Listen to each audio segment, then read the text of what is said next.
Aí. Bom, bom dia. Nós vamos dar continuidade no nosso conteúdo de procedimentos especiais. Vocês vão se lembrar na aula passada, a gente sempre começa fazendo uma retomada de conteúdo e a gente vai começar pelo que nós falamos na aula passada. Na aula passada, nós começamos a estudar aquela questão do divórcio e nós falamos muito do divórcio, principalmente a diferença de quando a gente faz um divórcio. Quando a pessoa nos procura para fazer um divórcio ou quando será uma dissolução de união estável. Nós só fazemos divórcio para romper vínculos matrimoniais contraídos pelo casamento legal. Ou seja, a pessoa precisa ter uma certidão de casamento para a gente poder fazer divórcio. Sem esse documento a gente não faz. Não é sem, é sem a existência dele mesmo, porque às vezes a pessoa não tem. E é possível se pedir num processo que um cartório apresente esse documento no processo. Mas divórcio só fazemos de pessoas casadas. Para situações de pessoas que não estão casadas legalmente, mas estão em algum regime, ou que estão em alguma situação de união estável, caso queiram dissolver essa união estável, romper, a ação não vai ser a ação de divórcio, e aí nós teremos uma situação de dissolução de união estável. Quando fazer a ação de reconhecimento também, ou só a dissolução? Geralmente se faz automaticamente. Mesmo que o casal já tenha aquela declaração de união estável, geralmente algumas pessoas já fazem, porque não custa nada, assim, não é um pedido além. Não dá problema já ter a declaração de união estável e pedir uma sentença de um juiz que reconheça que aquela união estável ela aconteceu. É claro que vocês vão apresentar esse documento que foi feito no cartório sem problemas. Tá. Ação de reconhecimento cumulado com dissolução de união estável. Lembrando que nessa ação de reconhecimento cumulado com dissolução de união estável, todas as questões inerentes à união estável, elas devem ser discutidas nessa ação. Não é porque não é um casamento, que tem uma certidão de casamento, que não existiu uma relação afetiva e jurídica. Então, dessa relação, nós temos a possibilidade de filhos, nós temos a possibilidade de ter que regulamentar a guarda de filhos, pensão de filhos, pensão de companheiros, partilha de bens, todas essas, retorno do nome de solteira, porque na união estável também a pessoa pode optar por utilizar o nome de companheiro mesmo, de conviventes. Hoje, por exemplo, vamos supor que a Lídia, ela está ali, já mora com o companheiro dela e já vai lá no cartório, quer fazer uma declaração de união estável. Ela, fazendo a declaração de união estável, tanto ela como ele podem pegar o sobrenome de ambos. Na união estável, isso também é possível. Tem aquela dúvida, professora, da mesma forma que é feita a união estável, a declaração no cartório, pode ser feita também a dissolução da união estável no cartório? Sim, desde que não tenha aquela situação de filhos menores, aqueles mesmos entraves que existem para o divórcio. A dissolução de união estável também pode ser feita no cartório, desde que preenchidos os mesmos requisitos. Ah, mas o provimento 42 fala que mesmo com filhos menores pode. Pode sim, igual nós conversamos na aula passada. Só que primeiro vocês terão que ajuizar uma ação lá na vara de família, lá na vara única, para discutir a questão dos menores, pegar o número desse processo, porque o cartório vai pedir a comprovação de que a questão dos menores já está sendo discutida no Poder Judiciário. Aí sim vocês vão poder fazer no cartório. Bom, feita essa retomada de conteúdo, e a gente entra já especificamente no divórcio. O divórcio, a gente já viu, é aquele instituto do direito que visa ao rompimento de uma relação matrimonial que foi contraída por meio do casamento legal. O divórcio no Brasil, existe um divisor de águas aqui, de momentos em relação ao divórcio. Como assim? Gente, antes da emenda 66, se eu não me engano, de 2006, divorciar no Brasil não era um procedimento tão simples, não era algo desburocratizado, era algo mais complicado. Se vocês conversarem até com familiares de vocês, ou advogados que vocês já conhecem, que já têm mais tempo aí de atuação nessa área de família, vocês vão ver assim, gente, divorciar no Brasil, a pessoa desistia, até desistia de divorciar no Brasil. Por quê? O direito civil brasileiro não é nem um processo civil. O direito civil brasileiro ele foi construído de uma forma que a proteção da família ela era muito forte. Então, para se chegar em uma situação de divórcio, eu vou contar para vocês como que era para se chegar para um casal conseguir se divorciar antes de 2006, para a gente poder compreender o divórcio como ele é feito hoje. Antes da emenda 66, que alterou a nossa Constituição Federal, porque a Constituição Federal que trazia, a própria Constituição Federal que trazia essas regras específicas para uma pessoa poder se divorciar. Então, a alteração teve que ser feita por uma emenda constitucional. Mas a emenda constitucional número 66, o que ela fez? Para se divorciar no Brasil antes, nós tínhamos a figura da separação e do divórcio. Eram esses dois institutos caminhavam juntos. A separação era a prévia do divórcio. Então, fazia-se a separação primeiro, para depois fazer o divórcio. Para algumas pessoas aí mais tradicionais, você já deve ter ouvido falar da palavra desquite. Não sei se vocês ouviram falar dessa palavra, desquite.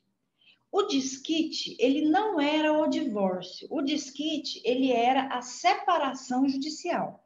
Então, quando a pessoa falava desquite, ela estava se referindo à separação, porque o divórcio, a gente não fazia ele na hora que a gente queria. Tinha todos os requisitos para se chegar nesse divórcio. Como assim? Existiam duas formas de se divorciar no Brasil, antes da emenda 66. Ou você fazia a separação judicial, depois que saísse a sentença, esperasse 1 ano para fazer a conversão em divórcio. Esse era um caminho. Então, vamos supor que algum de vocês aqui, casados, vocês queriam se divorciar. Vocês não iriam conseguir divorciar. Quero divorciar amanhã. Vocês não iriam conseguir se divorciar amanhã. Vocês não vão. Se a gente tivesse antes da emenda de 66. O que teria que fazer? Vocês teriam que fazer uma separação judicial primeiro, um processo de separação, o nome era ação de separação judicial, consensual litigioso. Aí ia sair uma sentença. Essa sentença ela era verbada lá no cartório, ia ficar verbado lá na certidão de casamento a separação, não o divórcio.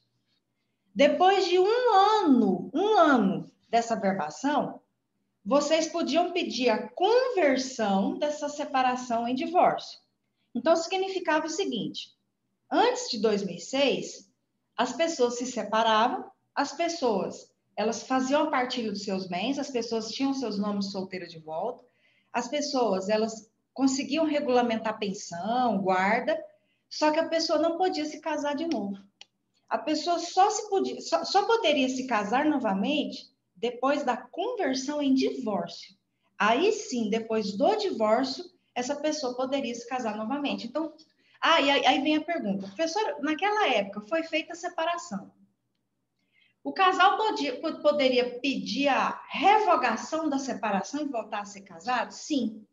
Era possível, naquela época, pedir a revogação da separação para o casal voltar a ser casado. O divórcio, isso não acontece. Depois que o divórcio sai, não tem como você pedir a revogação do divórcio para um casal voltar a ser casado. O que vai acontecer? Eles vão ter que se casar de novo. Essa era a principal consequência. Tá.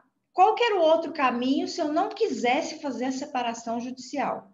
O outro caminho era ter que esperar 2 anos para fazer o que a gente chamava de divórcio direto. Então, por que eu explico isso? Porque vocês podem se deparar aí com algumas ações que foram iniciadas antes de 2006. Mas como assim, professora? A ação há mais de 14 anos se desenvolveu há mais de 18. Então, não assustem se vocês se depararem, ainda mais ações de vara de família.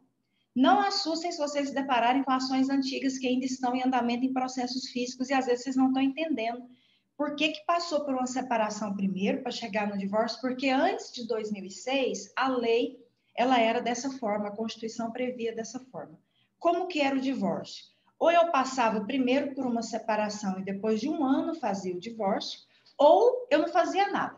Acontecia a separação de fato, ou seja, o casal se separou. Depois de 2 anos, fazia-se o chamado divórcio direto. E aí tinha que levar testemunha para as testemunhas falarem que aquele casal estava divorciado há mais de 2 anos. Aí vocês imaginam, nessas audiências, o tanto de gente que chegava lá mentindo. Porque às vezes o casal estava separado. Por isso que caiu isso tudo. A gente ficava olhando assim e falava, não tem lógica. Por isso que tirou. Um dos maiores motivos foi tirar todas essas regras, porque estavam burlando o sistema. Chegavam lá, o casal estava separado, tinha 1 semana. Aí chegava lá, dava entrada no divórcio, levava amigo, vizinho, não, vamos lá, fala que é 2 anos, olha aí. Aí chegava lá na frente do juiz, fazia audiência de conciliação, eles estão separados há quanto tempo? 5 anos. Eles estão separados 4 anos. Tinha nem uma semana que estava separado. Aí o próprio sistema viu que né, as pessoas estavam usando isso aí para... Enfim, viu-se a necessidade de reformular a lei. E aí veio uma emenda constitucional, que foi a emenda 66, pegou a Constituição Federal e mudou a redação completamente. A redação agora é: o casamento será dissolvido pelo divórcio. Fim. Não fala mais em separação, não fala mais em prazo, esperar 1 ano, conversão depois de 1 ano, passar pela separação primeiro. Não fala mais em, depois de 2 anos de separação de fato, pode fazer o divórcio direto. Tirou tudo. Então, qual foi a grande mudança que nós tivemos no direito brasileiro em relação ao divórcio? A grande mudança foi que a alteração da lei tirou os prazos e motivos. Motivos sim. Por quê? Vocês podem não acreditar, mas lá atrás, quando se ia fazer um divórcio litigioso, quem deu causa ao fim, lá atrás, hoje isso não existe não, quem deu causa ao fim do casamento não podia pedir pensão, perdia direitos. Então, se alguém ali, pegar o exemplo do Gustavo Lima e da Andressa, que virou até propaganda de pit dog agora. Gente do céu, nunca vi um negócio. Se fosse lá atrás, vamos supor que a Lídia está dormindo. Lídia, porque você está bem no rumo da minha tela aqui, tá? Agora eu pego a Aline aqui para pegar os exemplos. Você está bem na mira da minha câmera aqui. Vamos supor que a Lídia está lá dormindo. Aí, de repente, acorda a Lídia, acabou. Fim, acabou. Se isso fosse lá atrás, quem deu causa ao fim do casamento, ele perdia direitos. Então, olha a mudança que nós tivemos na legislação. Hoje, só para vocês verem, hoje, um casal, a gente está aqui no Instagram, está vendo um casamento aqui. Pega aqui, não sei se vocês estão vendo. Pega aqui, tá lá o povo casando. Está lá o povo de máscara, casando, tá casando. O casal se casou sexta-feira. Hoje é segunda-feira. Aí passaram o final de semana lá, na noite de lua de mel. Vamos supor que hoje esse casal quer se divorciar. Hoje esse casal consegue se divorciar. 2 dias depois que aconteceu o divórcio. Divorciar, não estou falando de separação. Já vai lá e faz o divórcio sem apresentar motivo, sem apresentar prazo, sem apresentar nada. As pessoas arrebentam os motivos porque querem arrebentar os motivos na mídia. Mas não tem necessidade de apresentar motivo, não tem mais necessidade. A petição inicial de divórcio hoje, ela se tornou uma petição inicial extremamente jurídica. Antes de 2006, demais. Antes de 2006, o que acontecia? Jesus amado, gente, antes de 2006, o divórcio, você sentava com o casal, eu não sei se alguém aqui vai querer atuar na área de família, mas eu acredito que inicialmente quem for advogar, ou quem tiver na magistratura, no Ministério Público, e passar ali pelas varas de família, eu acho que é algo que vocês não conseguem fugir muito, a não ser que vocês sejam muito específicos e falem assim, não, eu só faço previdência, eu só mexo com trabalhista, aí sim, é outra história. Mas, às vezes, ali no início, a gente dá uma passeada em muitos lugares. E é muito difícil, porque hoje, a cada 10 casamentos, 7 dá divórcio. É difícil conhecer alguém que está em processo de divórcio. Vou falar uma coisa para vocês. Antes, quando a gente ouvir Até hoje. Eu posso dizer para vocês assim, fala, gente, não precisa entrar nos detalhes, não. Eu só preciso pegar as informações sobre os bens, sobre a partilha, sobre os alimentos, sobre a guarda. Essas questões, elas não precisam ser mais discutidas. Mas antes, a gente tinha que apresentar o motivo do fim do casamento. E para apresentar o motivo do fim do casamento, você tinha que sentar com o casal e ouvir. Agora, vocês tentem imaginar o que a gente ouvia de casal para montar e filtrar uma petição para fazer uma petição inicial, porque você não podia tacar tudo ali na petição inicial. Então você tinha que ouvir, filtrar aquilo ali, apresentar os motivos com uma linguagem jurídica, transformar, mas a sua cabeça ela ficava assim.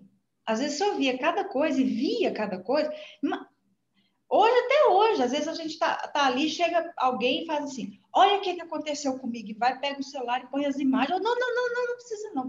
Senta, calma, vamos conversar, vocês têm bens, têm filhos, isso. Então, são questões assim, ao mesmo tempo que o divórcio ele não é difícil, aqui entre nós, dentro de uma sala de aula, né? O procedimento do divórcio ele não é difícil de fazer, não é difícil divorciar um casal. Mas não é algo que é leve. Eu digo para vocês que não é um atendimento que é muito leve. É aquele atendimento que você sai assim um pouco carregada, pesada ali, né? Tem que dar uma respirada para continuar o dia. Então, é para quem realmente gosta e tem aí mais um perfil também, de além de advogado, pessoas da área do direito, uma vertente na psicologia ali ajuda muito, né? Um psicológico mais, uma pessoa mais tranquila, mais paciente, tem pessoas que não têm muito trato para lidar com essas questões de família. Mas, enfim, no Brasil existe o divórcio consensual ou o divórcio litigioso. Não tem como a gente fugir dessas duas formas de divorciar o casal, tá? A questão é, se existe acordo em tudo, então nós estamos diante de um divórcio consensual, a questão agora é verificar se estão presentes os requisitos para fazer um divórcio no cartório, que a gente chama o divórcio extrajudicial. Então, se existe acordo, tem que ter acordo em tudo.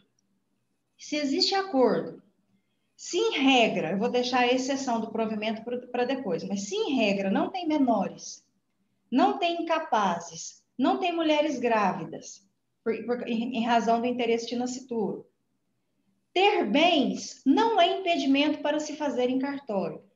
As pessoas querem fazer no cartório. Tem bens ou não tem bens? E vocês têm o requisito para fazer em cartório, então vocês têm a possibilidade de fazer um divórcio extrajudicial, que eu vou explicar daqui a pouco o procedimento. Se existe o acordo, mas tem filhos menores, tem mulheres grávidas envolvidas, tem incapazes envolvidos, aí vocês não podem fazer esse divórcio de forma extrajudicial, vocês farão esse divórcio judicialmente. Então, será uma ação de divórcio consensual judicial. Ou teremos a outra opção, a ação de divórcio litigioso. Então, são essas as opções que nós temos. O consensual se divide em extrajudicial e judicial, e o litigioso se divide em nada, só litigioso. Bom, vamos para o divórcio consensual judicial. Suponhamos que chegue para vocês um casal que tem 2 filhos menores, tem uma casa, 2 casas, 2 carros, uma casa, então 2 carros, tem bens.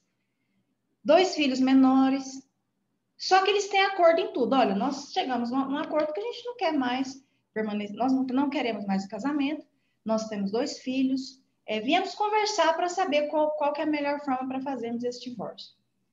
Eu recomendo que vocês façam esse divórcio judicial.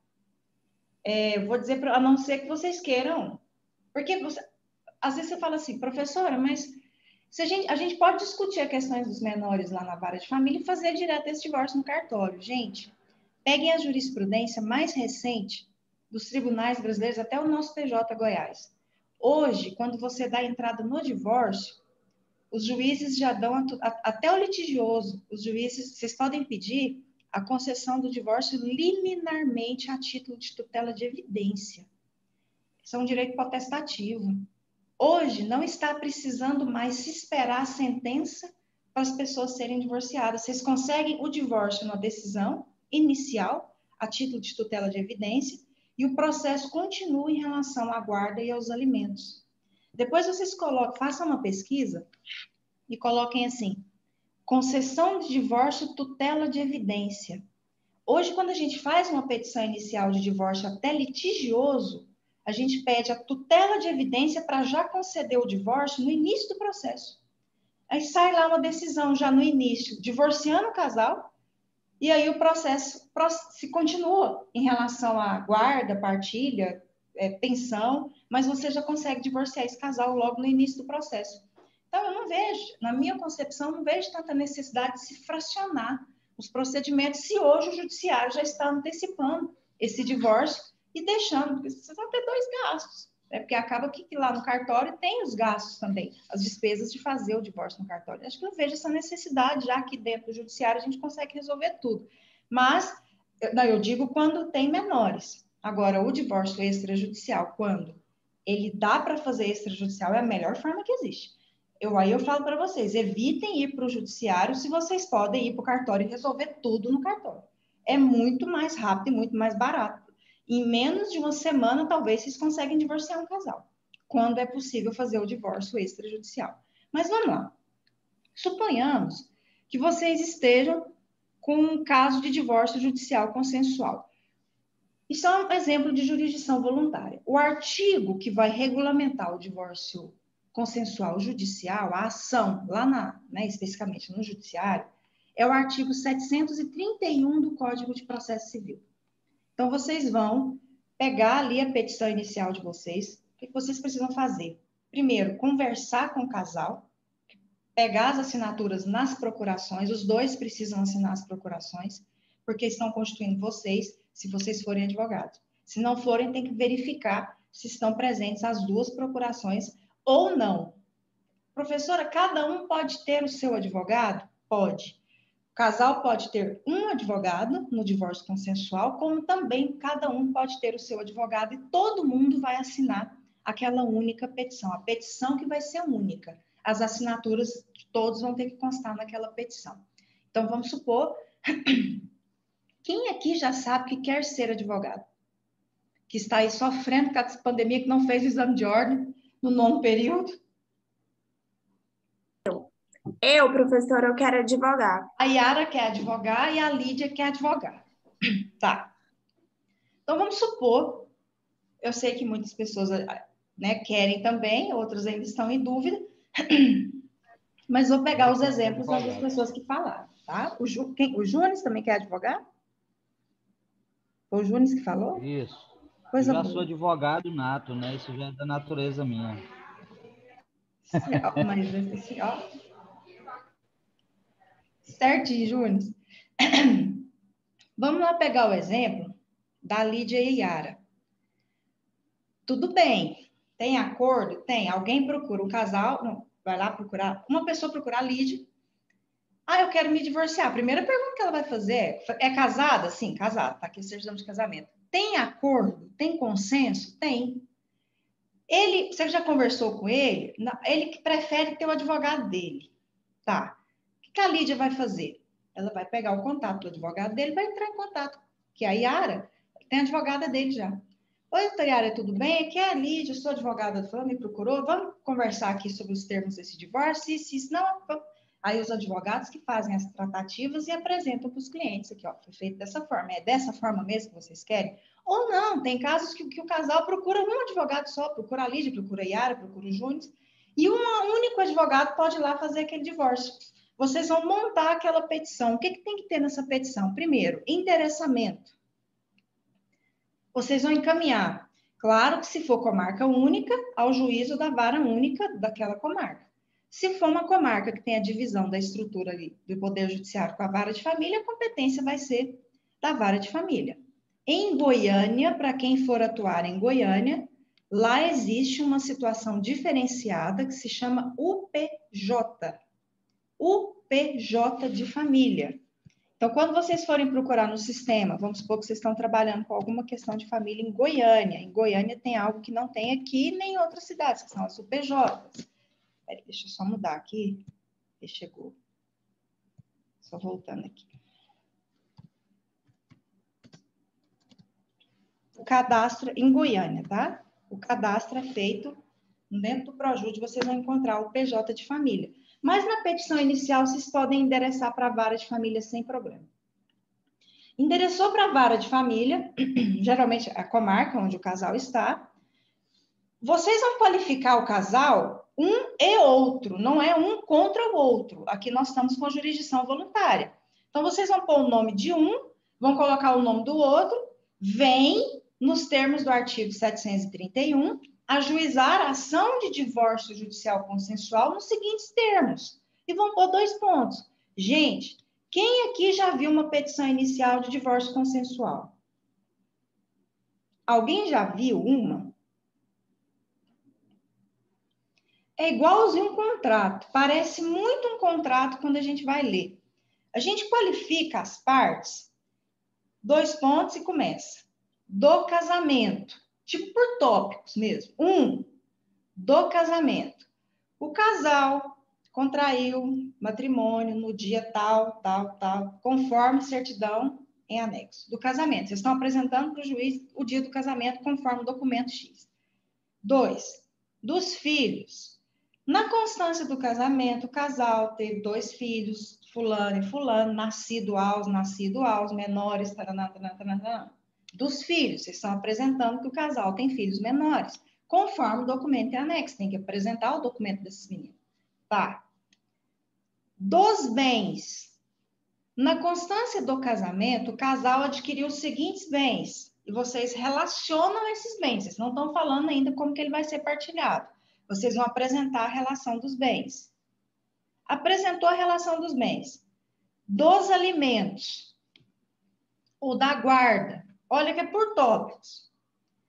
Os menores ficarão sob a guarda unilateral da genitora. Se vocês querem se referir às partes, vocês podem, como são 2 ali ajuizando a ação, vocês podem usar primeiro requerente, segundo requerente, porque são 2 requerentes, aí vocês usam na ordem. Primeiro requerente, segundo requerente, primeiro requerente, segundo requerente. Vocês podem usar casal ainda. Vocês podem usar genitora e genitor em relação aos filhos. Usa-se mais primeira requerente, segunda requerente. Eu já contei para vocês do varinha aqui, né?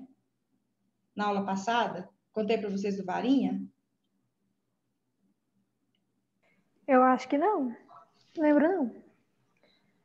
Entrei lá no NPJ um dia para conversar com a Aline, quando podíamos estar lá. Já tem um tempinho. Acho que fui pegar uns livros com a Aline. Aí eu passei, assim, escutei um aluno do 10º período falar assim: fulano, tô aqui montando uma petição, o cônjuge varão é o homem, né? Aí eu falei, eu não estava na conversa, não falei nada, só passei. Aí a pessoa pode usar, são termos mais tradicionais, mas não é proibido, tá? Aí tá bom, é o homem. Aí de repente, e a mulher? Aí eu fiquei pensando, ninguém falava nada, né? Ninguém falou nada. Aí o menino virou e falou assim: ah, fulano, eu acho que é cônjuge varinha. Varinha. Varinha. Mas vamos lá, varinha. Aí eu, não. Aí eu entrei, não. Tudo bem. Pelo amor de Deus, põe aí no virago. Quer usar o termo, né? Põe o virago. Tem gente que gosta do varoa. É errado? Não, no português existe sim, na linguagem existe. Não é errado usar varoa. Usa-se mais o virago. O virago é o feminino de varão. Mas também pode usar varoa, não tem problema. Mas são pessoas que gostam mais da linguagem tradicional. Se vocês não quiserem usar essa linguagem, vocês podem usar primeiro requerente, segundo requerente, tá? Né? Primeiro autor, segundo autor, enfim. Fica a critério de vocês essa nomenclatura aí. Aí o que acontece? Da guarda. A guarda será fixada de forma unilateral. O segundo requerente pagará um salário mínimo para cada filho. Então, em tudo tem que ficar acordado, acertado ali do jeito que vai ser falado, do jeito que vai ser colocado. Os valores de pensão, quando que vai ser pago na conta de quem? Até os dados da conta onde essa pensão vai ser depositada tem que colocar. vai ser uma guarda compartilhada. A gente não usa muito a palavra período, direito de visita. O direito de visita é mais para guarda unilateral. A guarda unilateral está com a mãe, o pai tem o direito de visita. As visitas serão feitas da seguinte forma, aí coloca lá certinho como que as visitas serão feitas, os dias, horários, ou não. O direito de visita será exercido de forma livre pelo genitor. Também tem como colocar a visitação livre. Se for uma guarda compartilhada, aí geralmente é compartilhada, mas tem que apresentar a residência fixa dos menores. Geralmente fica com um dos cônjuges, um dos genitores. E aí vocês colocam que a guarda será feita de forma compartilhada e com residência fixa no da mãe ou do pai. E o outro que vai visitar, porque é visita também, a guarda compartilhada não significa que é o mesmo tempo, todo mundo tem o mesmo tempo, isso não é guarda compartilhada. Guarda compartilhada é em termos de responsabilidade e tomadas de decisões. Os dois têm que tomar as decisões. Pode ser que uma pessoa tenha a guarda compartilhada, um casal tenha a guarda compartilhada e o pai veja só uma vez na semana ou uma a cada 15 dias. A gente usa mais o nome período de convivência do que direito de visita, mas é a mesma coisa, vocês apresentam um período de convivência que a outra pessoa vai ver essas crianças, tá? Apresentou tudo da partilha. Em relação ao imóvel residencial, permanecerá com a genitora, a qual residirá com os menores, ou então o imóvel será vendido. Até a venda, a genitora permanecerá residindo no imóvel com os filhos menores. Após a venda, o valor será rateado de forma, respeitado o direito de meação de cada um, 50%, 50%. Enfim, o veículo ficará com fulano, a moto com... Quando tem um acordo, vocês apresentam esse acordo para o juiz. Fez a petição inicial, qual que é o valor da causa? O valor da causa, se tiver bens, é o valor dos bens. Se tiver bens e alimentos, é o valor dos bens e alimentos. Ah, professora, eu coloquei só o valor dos bens. Pode ser que o juiz ou a juíza mande emendar para corrigir o valor da causa para acrescentar os alimentos. E lembrando que alimentos é o valor da parcela 12 vezes, que foi aquilo que a gente estudou na aula de alimentos. Então, não tem bens, então é só o valor dos alimentos. Não tem alimento, é muito difícil não ter alimentos aqui, porque tem menor, mas não tem alimentos e não tem bens, valor estimativo, R$1.000, R$500, mas geralmente tem porque tem menor. E menor não pode renunciar, a não ser que seja aquela situação que não vai exercer naquele momento, porque os alimentos são irrenunciáveis. Não tem bens, só tem alimentos, valor dos alimentos. Tem os dois, o valor dos dois, dos bens e dos alimentos. Ok até aqui? Ok? O que vai acontecer? Vocês vão protocolizar, juntar os documentos. Esse processo vai para o Ministério Público, porque tem interesse de incapaz. O Ministério Público vai dar um parecer para ver se o interesse do menor está resguardado, dos menores estão resguardados. Não, isso acontece. Mas, paralelamente a isso, a intervenção do Ministério Público, já vou dizer na prática o que vai acontecer por ser um divórcio consensual. A juíza vai dar um despacho inicial e ela pode ser que ela, não vou dizer que é sempre assim, tá? Pode ser que ela marque uma audiência de mediação no Sejusc no consensual. Tem juízes que não estão marcando audiência para consensual. Tem juízes que marcam. Tem juízes que não estão marcando. Eu já vi muitas ações de divórcio consensual que passa direto para o Ministério Público. O Ministério Público vai lá, dá um parecer olhando o interesse de menor e como é acordo e já tem a assinatura de todo mundo, o processo vai para a sentença e alguns juízes já sentenciam. E essa sentença ela é tão... não é que ela é genérica, ela não repete muito os termos da petição inicial.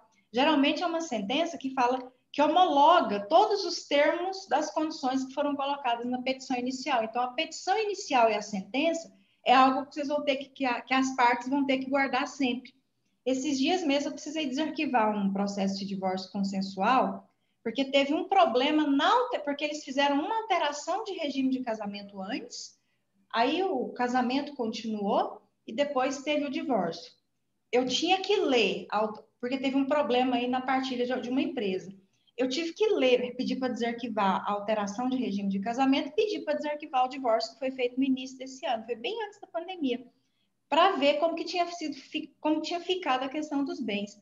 Quando eu peguei a sentença, eu não encontrei nada. Só encontrei assim, vistos, tarará, homologo as condições do divórcio, não tinha informação nenhuma. Eu falei, não, tem que desarquivar a petição. Aí teve que desarquivar a petição para ler o que estava na petição, porque a sentença se referia àquilo que estava na petição. Então, não está vindo muita até discriminação do que foi feito nesse divórcio, não. Isso varia muito para cada vara de família, para cada juiz, cada um tem um perfil para atuação aí, tá? Bom, vamos para o divórcio extrajudicial. Tudo isso que eu estou falando tem no material de vocês, tá? Tem uma apostila aí de divórcio. O divórcio extrajudicial é aquele divórcio em que as partes fazem extrajudicialmente, elas não há necessidade de uma homologação do Poder Judiciário. Vocês não vão para o cartório fazer tudo lá no cartório e aí esperar um juiz homologar aquilo que foi feito num cartório para ter validade. Não. Tudo é feito no cartório e o documento que sai do cartório tem a mesma validade que uma sentença, claro que uma é judicial, outro vai ser extrajudicial. Mas aquilo que sai do cartório é um documento, um título que tem validade para averbar esse divórcio, ou seja, é algo que a lei trouxe para desburocratizar e desafogar um pouco as varas de família e entregar alguns serviços aí para os tabeliões fazerem, né, esse trabalho, tanto em termos de inventário, hoje a gente tem até o usucapião, que pode ser feita extrajudicial, nós temos as dissoluções de união estável que podem ser feitas via cartório, temos as declarações de união estável que podem ser feitas também no cartório, e temos também os divórcios que podem ser feitos no cartório. Então, nós temos alguns requisitos que é um divórcio todo feito no cartório. Vamos deixar o provimento para depois. Diante da ausência de incapazes, ou seja, sem incapazes, seja as partes, em relação às partes, ou seja, sem filhos menores, não tem filhos menores, se for maiores, não tem problema. Sem incapazes, sem filhos menores, porque nós temos aqui a necessidade de intervenção do Ministério Público. E como nós não temos a intervenção do Ministério Público no cartório, não teria essa possibilidade. Então, se você não tem filhos menores ou incapazes, ou pessoas incapazes envolvidas, nem mulheres grávidas, em razão dos interesses de nascituro. Se vocês têm acordo, vocês têm um divórcio feito em cartório. Ah, mas tem a existência de bens no valor de 5 milhões de reais, não tem problema. O problema é de quem vai pagar imposto. Agora, se tem bens, se esses bens têm valor alto, a existência de bens não é um empecilho para se fazer um divórcio no cartório. A existência de menores incapazes e nascituros é um empecilho para se fazer divórcio em cartório. A obrigatoriedade da presença de um advogado. Você não faz divórcio extrajudicial sem a presença de um advogado. Não tem como. O advogado assina o documento, a escritura lá, junto com as partes no dia desse divórcio. Tá. Quando essa lei foi alterada e houve essa possibilidade de fazer o divórcio no cartório, muitas pessoas ficaram perdidas no sentido de como fazer esse divórcio no cartório. Por quê? Porque houve, se eu não me engano, em 2007 foi essa alteração. Houve a alteração, pode fazer no cartório, mas não teve nenhuma lei que foi lá no Código Civil, no Código de Processo Civil, e falou assim, o procedimento é assim, assim, assim, assim. Não. Só virou aquela febre de que divórcio podia ser feito em cartório. Como nós, da área do direito, somos muito habituados a peticionar, a fazer petições, na hora a gente pensou, será que a gente tem que fazer uma petição formal para o tabelião? Excelentíssimo senhor doutor tabelião do cartório de registro civil da comarca de Anápolis, por exemplo. O nome das partes, a gente sempre pensava na petição. Será que tem essa necessidade? Como que funciona esse divórcio? Que documento que eu tenho que levar? Aí veio o Conselho Nacional de Justiça, o CNJ, e publicou uma resolução, que foi a resolução número 35, que também está aí no material de vocês. Publicou a resolução 35, e lá no artigo 33, trouxe uma relação, apresentou, olha, para se fazer o divórcio no cartório, uma orientação, tanto para os cartórios como para quem queria fazer o divórcio no cartório.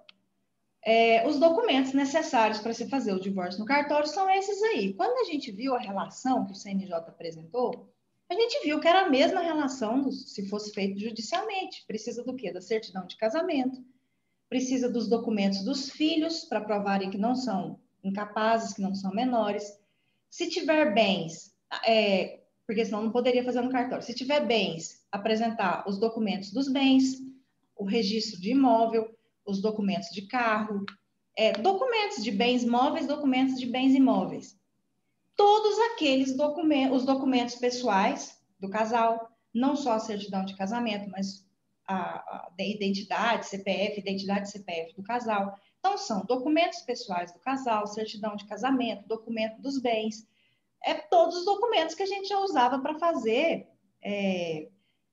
Beleza, né? Eu recebi algumas mensagens aqui no meu WhatsApp, mais cedo, umas 4 mensagens de pessoas que ainda estão sem energia. Não se preocupem, a gente está gravando aqui, se cair aí alguma coisa, não se preocupem, tá? Que a gente vai colocar lá. Até agora está indo bem, eu fiquei com medo da minha cair, mas eu já tinha deixado a aula gravada. Mas vamos lá.